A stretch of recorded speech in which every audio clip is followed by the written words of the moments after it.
Welcome back to another episode and video or lesson, or like a video sales letter of class.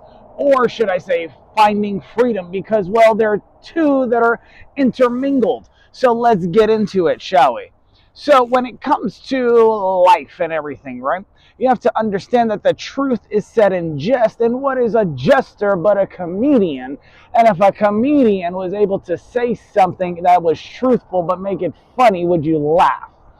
So, if you ever seen Star Trek Strange New Worlds, I'm going to make a comparison between that and Pirates of the Caribbean. So, what islands reside in the Caribbean, right? And Stranger Tides, so on and so forth, right? Now, in the Strange New Worlds, there's a guy in there that plays the captain. He kind of looks like the cutie from The Rookie. He was in a couple other things. Not the guy who played Castle, the other one. He has like the little frou-frou hair. I don't have that, unfortunately. It'd be dope if I had hair. But kind of looks like him, but a lot older. So, in there, they visit a planet, and the planet is on the verge of, well, going to war, catastrophe, etc. And all the people are like, yeah, I can't wait for this to happen, so on and so forth, right? Well, finally, he steps in and interjects, legal term, and so when he intervenes, he tries to do everything possible with words. And then finally, he says, show them.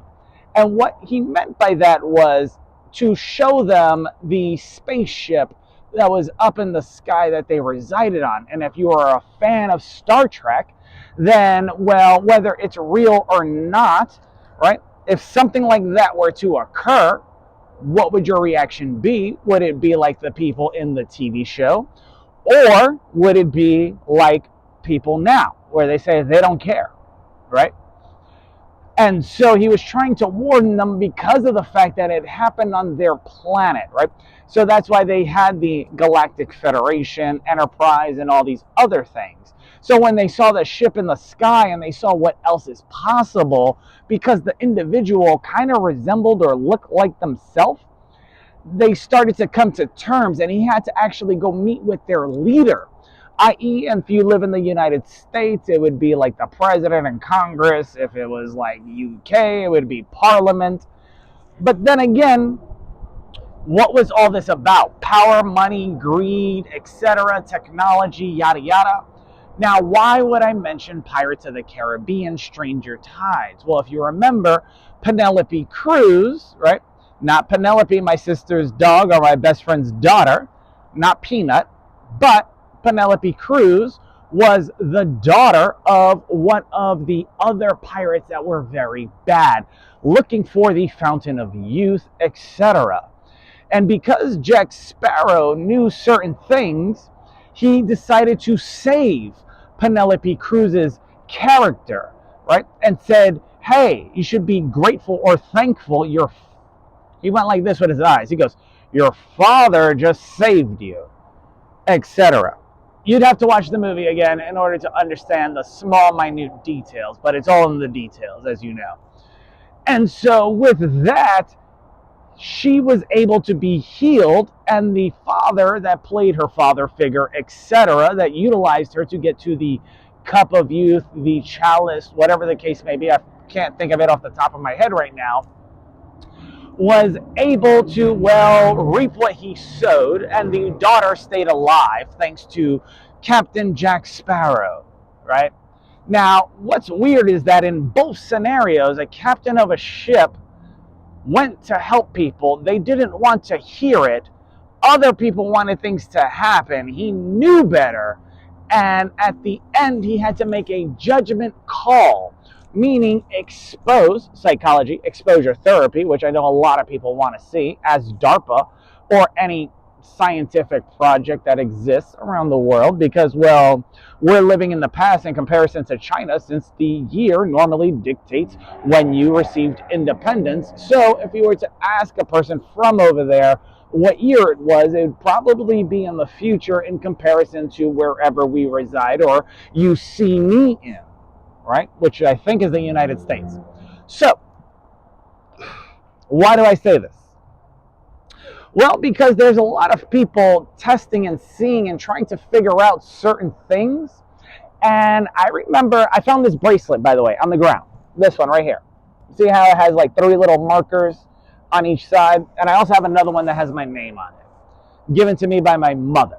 So, when I went to the Marines, and I know most of you may not find this video aesthetically pleasing, give or take, but I remember there was a gentleman by the name of Sergeant Marrero at the time in which, after he struck me with his hard hat because he got upset with the words or the things that I was not doing, and I looked at him a certain way, which meant I was really close to, how do I say this, dropping blouse with him, right? Or dropping the kilt, so on and so forth.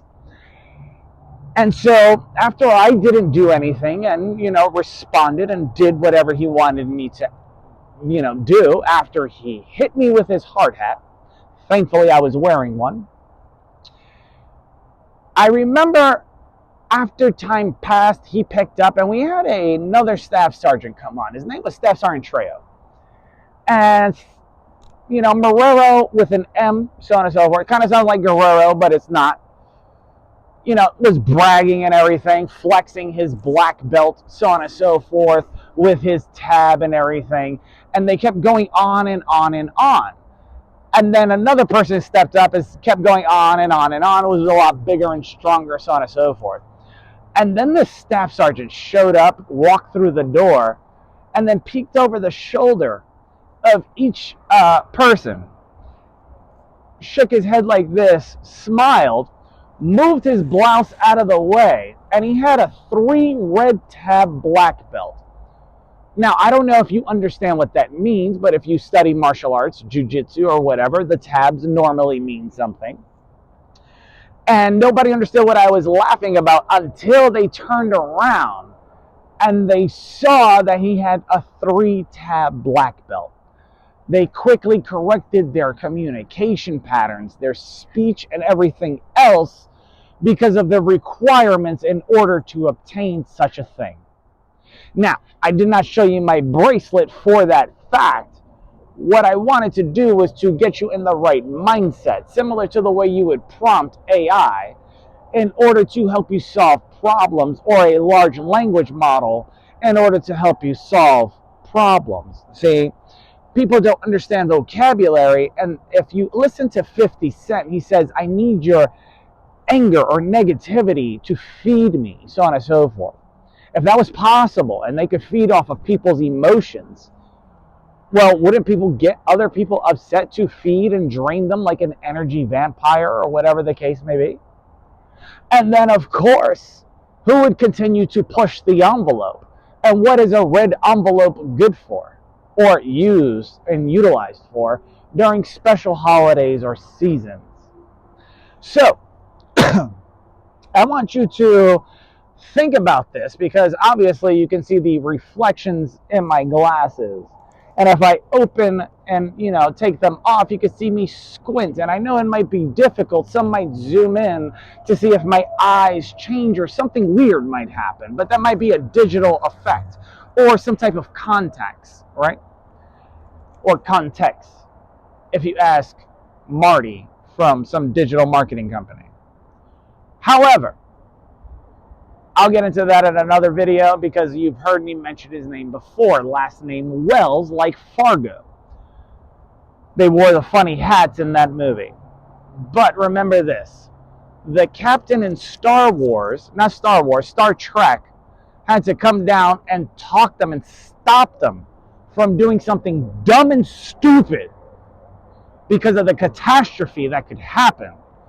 Similarly to the unknowing and willing daughter of the other pirate that Captain Jack Sparrow saved in Stranger Tides.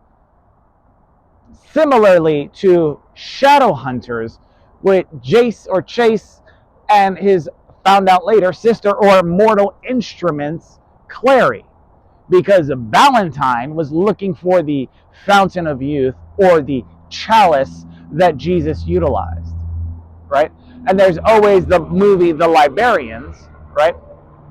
The Judas chalice which was very elaborate, made of the 13 pieces of silver that, someone got paid off for betraying somebody. See, now if you watch Indiana Jones, there was a knight in one of those. And he said, I want you to figure out which chalice they drank from. And he didn't go for the elaborate one. He saw and recognized and read and to understand, not just reading the words for what they are, but their etymology as well. Not edamame, etymology as well. And he chose correctly. And he was able to heal his father and himself, who was played by none other than Sean Connery, who was also in the League of Extraordinary Gentlemen.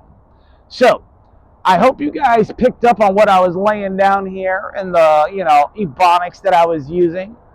And I want you to share this with as many people as possible, because remember, if you've seen the TV show The Rookie, with the gentleman who plays Castle, in Castle, the detective that was in that TV show was also in the librarian known as the Judas Chalice.